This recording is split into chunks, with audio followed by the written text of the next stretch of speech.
All right, Shalom. Barakatah Yahweh, Barakatah Yahweh Shai, Barakatah Yahweh, Barakatah Yahweh Shai, Call Halayim Yahweh, Ba'ashim Yahweh Shai, Ba'ashim Achak Kodash, double honors to the apostles, the elders, and great millstone, who taught us the truth. Honors and salutations to the elect, and the dead that died of Yahweh, Ba'ashim Yahweh Shai, because they shall rise first. My name is Ma'akala Bangab Ben Yashala. Come back at you with a quick video, Salakia, for that. About the tensions in Turkey and Salakia. That the videos from camp and other lessons are still uploading. So you can't do nothing against the truth but for the truth. But as soon as they come up, I'ma upload them. But without further ado, I'm going to play the video.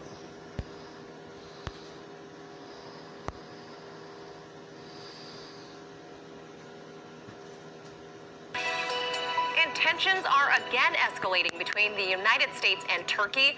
This as Ankara threatens to revoke access to a vital U.S. airbase if Washington follows through with threats of sanctions. RT's Rachel Blevins is joining us live from the newsroom with the latest details to this. Rachel?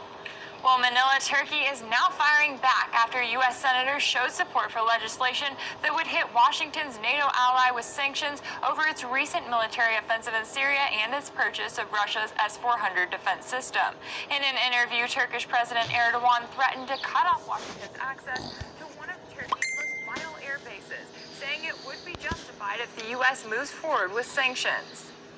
If it needs to be closed, we'll close Incirlik. If it needs to be closed, we'll close Kurachik. The whole issue is, in the event measures like sanctions against us are carried out, we will respond in the necessary way within the framework of reciprocity. The airbase Erdogan is referring to has been used recently by the U.S. for the wars in Afghanistan, Iraq, and Syria, and it currently hosts around 5,000 American troops and 50 of Washington's nuclear bombs. In response to the warning that Turkey could cut off access to the U.S., Defense Secretary Mark Esper questioned whether the NATO member would be acting in the best interest of France. I think the issue here is once again, what is Turkey's action with regard to the NATO alliance and the actions they're taking on any number of issues that I've mentioned in the past, whether it's the S-400. Now, Turkey's warning comes in response to legislation in the U.S. that could hit Ankara with a new round of sanctions. Last week, the Senate Foreign Relations Committee voted 18-4 to support a bill that includes measures condemning their NATO ally. Although the bill has yet to be signed into law, the House of Representatives passed its own version of legislation to enact sanctions against Turkey back in October. It specifically cited Ankara's attempted military offensive into northeastern Syria, targeting Kurdish forces. Now, while Turkey labels the Kurds a terrorist group, they have been one of Washington's main allies in the fight against ISIS, and members of Congress have argued they deserve full support from the U.S., despite the war never receiving congressional approval to begin with.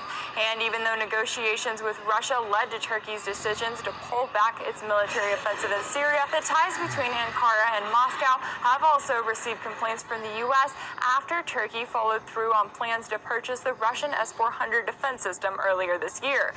Now, Manila, despite repeated threats from U.S. officials that Turkey should not buy and now should not use the S-400, Turkey has yet to fully comply with Washington's wishes. But now, Rachel, another issue between